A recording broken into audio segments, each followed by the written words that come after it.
ஜனன பவன பிரீத்யா துக்தார்ணவம் பகுமன்யசே ஜனனி தயித பிரேம்னா புஷ்ணாசி தத் பரமம் பதம் உததி பரமவ்யோம்னோர் விஸ்மிருத்ய மாதச ரக்ஷண க்ஷமமிதி தியா பூயः ஸ்ரீரங்கதாமனி மோதசே.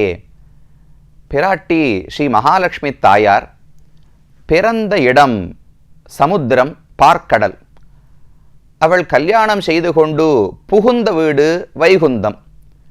ஒரு பெண்ணானவள் ஒன்று தன்னுடைய பிறந்தகத்தில் இருப்பாள் அல்லது புகுந்த வீட்டில் இருப்பாள். ஆனால் நாம் மகாலட்சுமியை சேவித்தோம் என்றால் அவள் இப்போது பார்க்கடலிலும் இல்லை, இப்போது வைகுந்தத்திலும் இல்லை. அந்த இடங்களையெல்லாம் விட்டுவிட்டு இந்த பூவுலகத்தில் பல கோவில்களில் நமக்காக வந்து காட்சி அளிக்கிறாள். ஏன் இந்த இடத்துக்கு தாயார் வர வேண்டும்? பிறந்தகத்திலோ புக்ககத்திலோ ஆனந்தமாக இருக்கலாமே என்றால் ஒரு தாய்க்கு முக்கியமான கடமை 3 உள்ளது என்று தெரிவிக்கிறார்கள். ஒன்று, அந்த பெண் தன்னுடைய பிறந்தகத்தினுடைய மானத்தை, அதனுடைய பெருமையை நிலைநாட்ட வேண்டும். அது ஒரு நாளும் குறையாதபடிக்கு பார்த்து கொள்ள வேண்டுமாம். இரண்டாவது, ஒரு பெண்ணுக்கு கடமை தன்னுடைய புகுந்த வீடை தன்னுடையதாகவே ஏற்றுக்கொண்டு அதை வளர்ப்பதற்கான எல்லா முயற்சிகளையும் செய்ய வேண்டும். மூன்றாவது, தன்னுடைய குழந்தைகளுக்கு என்னென்ன உதவிகள் வேண்டுமோ அவை அனைத்தையும் செய்து கொடுக்க வேண்டும். இந்த 3 கடமைகளையும் பிராட்டி சீர்தூக்கி பார்க்கிறாளாம். பார்க்கடல் அங்கு இருந்து அதற்கு பெருமை சேர்ப்பது முக்கியமா, இல்ல வைகுந்தத்திலிருந்து பெருமை சேர்ப்பது முக்கியமா என்று பார்த்தால் இவை இரண்டுமே பிராட்டிக்கு முக்கியமாக படவில்லை. நம்மை போன்ற சாதாரண மக்கள் நிறைய பாபங்களை செய்துவிட்டு சம்சாரத்திலிருந்து எப்படி வெளிவருவது என்று தெரியாமல் தவிக்கக்கூடிய குழந்தைகளுக்கு அனுகிரகிக்க வேண்டும், அவர்களை ரட்சிக்க வேண்டும் என்றால் பார்க்கடல் இருந்தாலும் இது நிறைவேறாது, வைகுந்தத்தில் இருந்தாலும் நிறைவேறாது. அதனால் பிறந்தகத்தையும் விட்டு புக்ககத்தையும் விட்டு ஸ்ரீரங்கம், காஞ்சிபுரம், இதோ திருநின்றவூர், இதை போன்ற திருத்தலங்களிலெல்லாம் பிராட்டி இருப்பது நம்மை போன்ற பக்தர்களுக்காக, சாதாரண மக்களையும் கரையேற்றுவதற்காகத்தான் பிராட்டி இருக்கிறாள் என்று பெரியோர்கள் ஆச்சாரியர்கள் கூறுகிறார்கள். அப்படி பிராட்டியாலேயே பெருமை அடைந்த திருத்தலங்களுக்குள்ளே திருநின்றவூர் என்கிற அழகான திவ்யதேசத்தை தான் நாம் தற்போது வந்து அடைந்திருக்கிறோம். இந்த ஊரினுடைய ஸ்தல புராணம் என்னவென்று பார்த்தோம். பிராட்டி சமுத்திரராஜனிடம் கோபித்துக் கொண்டு இங்கே வந்தாள். சமுத்திரராஜன், என்னை பெற்ற தாயே நீதானே, மத் சவித்ரி, என்னை பெற்றவள், எனக்கு தாயாக நீதான் இருக்கிறாய், அப்ப என்னுடைய குற்றத்தை நீ பொறுத்து ஏற்றுக்கொள்ள வேண்டும் என்று பிரார்த்திக்க சரி என்று மன்னித்தாள் என்று ஸ்தல புராணம் கூறப்படுகிறது. அந்த என்னை பெற்ற தாயார், அவளோடு கூட பக்தவத்சலன் என்று பெருமானுக்கு திருநாமம். அந்த இருவரும் அருள்பாலிக்கக்கூடிய திருத்தலம்தான் இந்த திருநின்றவூர் என்கிற அற்புதமான க்ஷேத்திரம். இந்த ஊரினுடைய திருத்தலம், இங்கு இருக்கக்கூடிய கோவிலினுடைய நிர்வாகம் என்பது திருமலை திருப்பதி பெரிய கேள்வி அப்பன் ராமானுஜ ஜீயர் சுவாமி. திருப்பதியில 2 ஜீயர் சுவாமிகள் இருக்கிறார்கள் அல்லவா. பெரிய ஜீயர் மடம்னு ஒண்ணு, அது ராமானுஷராலே ஏற்படுத்தப்பட்டது. சின்ன ஜீயர் மடம் என்று ஒன்று, அது மணவாள மாமுனிகளாலே ஏற்படுத்தப்பட்டது. அதில் அந்த பெரிய ஜீயர் சுவாமி இருக்காரே, ஸ்ரீமத் வேதமார்க்க பிரதிஷ்டாபனாச்சாரிய உபய வேதாந்தாச்சாரியராய் பரமஹம்ச பரிவிராஜகாச்சாரியராய் எடுக்கும் பெரிய கேள்வி அப்பன் ராமானுஜ ஜீயர் சுவாமி என்று அந்த சுவாமிக்கு பெயர். அந்த சுவாமியினுடைய நிர்வாகம்தான் இந்த கோவில். அவருக்கு அதீனமாகத்தான் இந்த திருத்தலம் இயங்கி வருகிறது. நிர்வாகமெல்லாம் செவ்வனே நடத்தப் பெறுகிறது. இந்த திவ்யதேசத்தை தரிசிக்கிறதற்கு வந்திருக்கிறோம். முதலில் வாசலிலேயே அழகான பெரிய புஷ்கரணி, வருண தீர்த்தம் என்று இந்த புஷ்கரணிக்கு பெயர். கீழே சொல்லி இருந்தேன், சமுத்திரராஜன் பிராட்டியிடம் மன்னிப்பு கேட்க வரும்போது பிரம்மா, வருணன் முதலான தேவர்களை எல்லாம் அழைத்து கொண்டு வந்தார். அதனால் அந்த வருணனும் இங்கு வந்து பிராட்டியை தரிசித்து நின்றபடியாலே வருண புஷ்கரணி என்று புஷ்கரணிக்கு பெயர். அதை தரிசித்துக் கொண்டு உள்ளே நுழைந்தோம் என்றால் அழகான துவஜஸ்தம்பம், பிராகாரத்தில் சுத்தி வந்தோம் என்றால் முதலில் தாயாருடைய சந்நிதி. போகும்போது இந்த கோவிலாவது தாயாரை தரிசித்து விட்டு போக வேண்டும் அல்லவா. தாயார் என்னை பெற்ற தாயார் என்று தமிழிலே திருநாமம். மத் சவித்ரி, சவித்ரினா என்னை பெற்றவள் என்று சம்ஸ்கிருதத்திலே திருநாமம். 4 திருக்கைகளோடு, ஒரு கையில் அபயஹஸ்தம், மற்றொரு கையாலே தன் திருவடிகளை காட்டிக்கொண்டு, என் திருவடிகளை பற்றினால் நீ பகவானை கண்டுகூட அஞ்ச தேவை கிடையாது, யாரை பார்த்தும் பயப்பட வேண்டாம், நான் உன்னை பகவானோடு சேர்த்து வைக்கிறேன், உன்னுடைய பாபங்களை பார்த்து நீ அஞ்சி விடாதே என்று நமக்கு வாக்களித்துக் கொண்டு உறுதியளித்துக் கொண்டு பிராட்டி இருக்கிறாள். மேல் திருக்கைகளாலே 2 தாமரைகளை ஏந்தி இருக்கிறாள். அழகான திருக்கோலம். பிராட்டியை சேவித்தாலே சேவித்துக் கொண்டே இருக்கலாம். அப்படி கனிவான திருமுகத்தோடு கருணை நிறைந்த கண்களோடு பிராட்டியை தரிசித்துக் கொள்ளுகிறோம். தனிக்கோவில் நாச்சியாராக இருக்கிறார். அப்படியே பிரதட்சணமாக வந்து பெருமானுடைய சந்நிதியை அடைகிறோம். கர்ப்ப கிரகத்திலே பகவானுக்கு பக்தவத்சல பெருமாள் என்று திருநாமம்.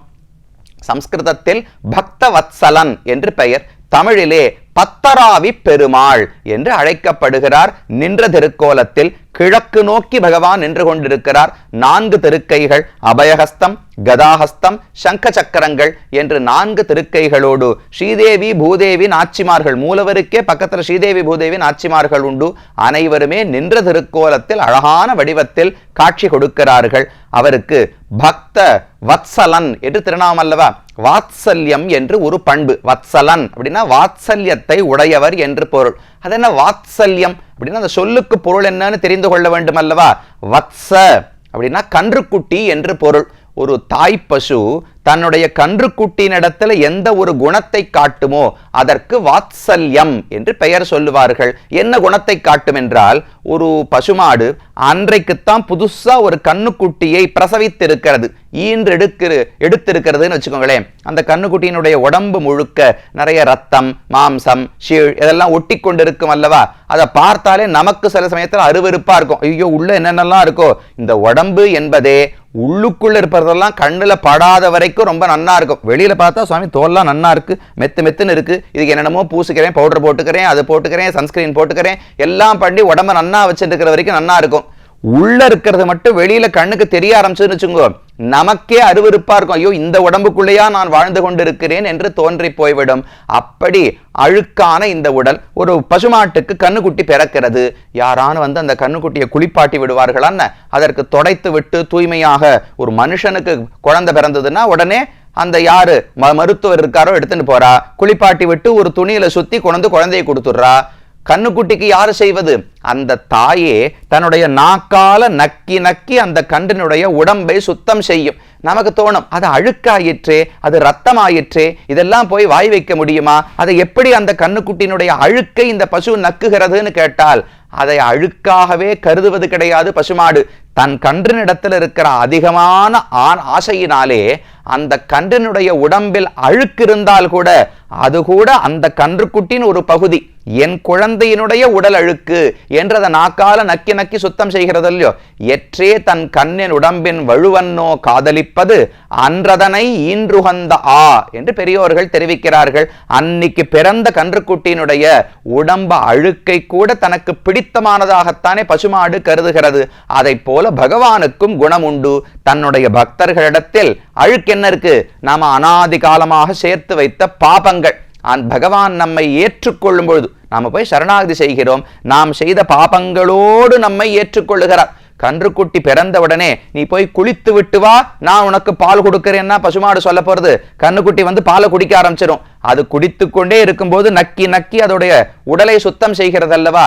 அந்த குணத்துக்கு வாத்சல்யம்னு பெயர். அதே போல பகவான் நாம் எத்தனை குற்றங்களோடு இருந்தாலும் குன்றனைய குத்தம் செய்யினும் குணம் கொள்ளும்னு ஆழ்வார் தெரிவிக்கிறார். மலை போல குற்றங்களை பண்ணியிருந்தாலும் அதுவும் எனக்கு பிடித்தமானதுதான், நீ எதை பண்ணாலும் பரவாயில்லை, அதோடு உன்னை ஏற்றுக்கொள்ளுகிறேன்னு பகவான் சொல்லுகிறாரே, அந்த குணத்துக்கு வாத்சல்யம் என்று பெயர். அதைத்தான் இந்த ஊர்ல பகவான் காட்டுகிறாராம். அதனால பக்த வத்சலன் என்று பகவானுக்கு திருநாமம். சமுத்திரராஜனும் குற்றம் பண்ணாரே, அதோட ஏற்றுக்கொண்டு பிராட்டியினுடைய கோபத்தையும் தனித்துத்தான் இந்த இடத்துல இருவரும் காட்சி அளிக்கிறார்கள். அப்ப சம்ஸ்கிருதத்துல பக்தவத்சல பெருமாள்னு திருநாமம். அது ஒரு புறம். தமிழ்ல இன்னும் அழகான பெயர் பெருமாளுக்கு பத்தர் ஆவி பெருமான். பத்தர் அப்படின்னா பக்தர்கள் என்பது பத்தர்னு தமிழ்ல சொல்லப்படுகிறது. ஆவி அப்படின்னா உயிர், அவர்களுக்கு ஆத்மா என்று பொருள். அப்ப பக்தர்களுக்கு ஆவியாக இருக்கிறாரோ இல்லையோ. ஒரு பக்தனுக்கு அந்தர்யாமி பகவான் தானே. நமக்கு எல்லாருக்குமே பக்தனோ பக்தன் இல்லையோ நமக்கெல்லாம் உள்ளுக்குள்ளே அந்தர்யாமியாக இருப்பவர் பரமாத்மா தான். அவர் சர்வஸ்ய சாகம் ஹிருதி சன்னிவிட்டா மத்த ஸ்மிருதிர் ஞானம் அபோகனம் ச என்று கண்ணனை கீதையிலே தெரிவிக்கிறார். அப்ப அனைவருக்கும் ஆவியாக உயிராக அந்தர்யாமியாக இருப்பவர் பகவான் தான். குறிப்பாக பக்தர்களுக்கு உயிரா இருக்காரோ இல்லையோ, அறிவிலேனுக்கு அருளாய் அறிவார் உயிரானாய் என்று ஆழ்வார் நம்மாழ்வாரே ஒரு பாசுரத்தை தெரிவிக்கிறார். நான் அறிவிலேன், ஒரு ஞானமும் கிடையாது, நீதான் எனக்கு அருள வேண்டும். ஏனென்றால் அறிவார் உயிரானாய். யாரெல்லாம் பகவானை உணர்ந்த சிறந்த பக்தர்களோ அவர்களுக்கெல்லாம் பகவான் உயிர் போல, அவர்கள் வாழ்வதே பகவானால் தான். உயிர்னு சொன்னாலே உடனே என்ன சொல்லுவோம், சுவாமி உயிர் இருக்கிற வரைக்கும் தான் செயல்பட முடியும், உயிர் மூச்சு காற்று போயிடுத்துனா செயல்பட முடியாது அல்லவா. அத போல பகவானுக்கு பக்தர்களுடைய ஆவி, பக்தர்களுக்கு ஆவி போல இருக்கிறான்னு சொன்னால் அவன் இருந்தால் தான் இவர்களால் இயங்க முடியும். பகவானை பார்த்தால் தான் அன்னைக்கு நாள் ஓடும். அவனுக்கு 10 பாசுரங்கள் சொல்லினால்தான் வாய் அதற்கு மேல திருப்தி அடையும். அவனுக்கு கைங்கரியம் பண்ணாதான் கைகால்கள் எல்லாம் திருப்தி அடையும். அப்படி இருக்கிறபடியால பக்தர்களுக்கு ஆவியாக இருக்கிறான் என்று ஒரு பொருள் கொள்ளலாம். இது மட்டுமல்ல, இன்னொரு பொருளும் இருக்கு. பக்தர்களுக்கு ஆவின்னு பொருள் வச்சுக்க வேண்டாம், பக்தர்களை தனக்கு ஆவியாக கொண்டவன் பொருள் வச்சுக்கலாம். கண்ணனே இதுக்கு கீதையில சொல்லுகிறார், ஞானீது ஆத்மைவ மேமதம் என்று கண்ணனுடைய வார்த்தை. இதுவரைக்கும் என்ன பார்த்தோம், பக்தர்களுக்கு பகவான் உயிரா இருக்கார். அப்ப பகவான் இருந்தால் தான் பக்தர்களால வாழ முடியும்னு அர்த்தம் கிடைச்சதோ இல்லையோ. அப்படியே மாத்திக்கோங்க, பகவானுக்கு பக்தர்கள் தான் உயிரா இருக்கலாம். ஞானீது ஆத்மைவ மேமதம். கண்ணன் சொல்லுகிறார், எனக்கு யார் தெரியுமா ஆத்மா, எனக்கு யார் தெரியுமா உயிர், என்னுடைய பக்தர்கள் தான். பக்தர்கள் இருக்கும் வரைதான் என்னால் உயிர் வாழ முடியும், அவர்களை விட்டு பிரிந்தால் என்னாலேயே வாழ முடியாது என்று பகவான் தெரிவிக்கிறார். நான் உன்னையன்னியிலேல் கண்டாய் நாரணனே, நீ என்னையன்றி இலை என்று நம்மாழ்வாருடைய ஒரு பாசுரம். 2 பேருக்கும் எவ்வளவு நெருக்கமான தொடர்பு பாருங்க. ஜீவாத்மா இல்லாமல் பரமாத்மாவால் இருக்க முடியாது, பரமாத்மா இல்லாமல் ஜீவாத்மாவால் இருக்க முடியாது. எப்படி சுவாமின்னா, பரமாத்மா தான் நமக்குள்ள அந்தர்யாமியா இருக்கார். அப்ப அவர் இல்லாமல் போனால் நம்மால வாழவே முடியாது. இப்போ ஒரு உடம்பு இருக்கு, ஒருத்தர் யாரோ வராக சுவாமின்னு ஒருத்தர் இருக்காருன்னு வச்சுங்களேன். அவர் உடம்புக்குள்ள ஆத்மா இருக்கிற வரைக்கும் தான் அவர் வராக சுவாமி. ஆத்மா புறப்பட்டு சென்று விட்டால் இந்த உடலால இயங்கவே முடியாது. அப்ப உடல் ஆத்மாவால் தானே வாழுகிறது, ஆத்மாவை அண்டித்தானே இருக்கிறது. அதை போல நாமும் பகவானை அண்டி இருக்கிறோம், அவனாலே தான் வாழுகிறோம். அதே போல எதிர்பக்கமும் உண்மை, பகவானும் நம்மாலே வாழுகிறார்னு சொன்னால் ஏன் நாம பகவானுக்கு அந்தர்யாமியா இருப்போமான்னு கேள்வி கேட்க வேண்டாம். அவ்வளவு ஆசை நம்மிடத்துல பகவானுக்கு உண்டு. தன்னுடைய பக்தர்களில் அளவு கடந்த பிரீத்தியை, அன்பை வைத்திருக்கிறார். நமக்கு புராண கதைகள்லாம் கேள்விப்படுறோமோ இல்லையோ, ரொம்ப இல்ல பெரிய காதல் கதைகள், காவியங்கள் எல்லாம் படிக்கும் பொழுது கணவன் மரணம் அடைந்தார், அவரிடத்தில் இருக்கிற அன்பின் காரணமாக மனைவியும் அந்த க்ஷணமே உயிரை விட்டு விட்டாள். இப்படிலாம் கேள்விப்படுறேன். ஏன் குரு பரம்பரையில கூட இருக்கு. சுவாமி ராமானுஷர் திருநாடு அலங்கரித்த பொழுது அவருடைய சிஷ்யர்கள் இந்த செய்தியை கேள்விப்பட்ட உடனே ஷடால்னு பூமியில விழுந்து உயிரை விட்டு விட்டார்களாம். அவ்வளவு அன்பு ஆச்சாரியனிடத்தில். யாரிடத்தில் வேண்டுமானாலும் அன்பு அதிகமாக இருந்தால் அவர்கள் இல்லாவிட்டால் நம்மால் இருக்க முடியாது என்கிற நிலை வருமோ இல்லையோ, அந்த நிலை பகவானுக்கு உண்டாம். தன்னுடைய பக்தர்களையே தனக்கு உயிராக கருதுகிறார். அவர்கள் இல்லாவிட்டால் தான் வாழ முடியாது என்கிற அளவுக்கு அன்பு வைத்திருக்கிறார். இதனால பத்தராவி பெருமான் என்று பெருமானுக்கு திருநாமம். அப்ப பக்தவத்சலன் நம்மிடத்தில் அவருக்கு ரொம்ப ஆசை.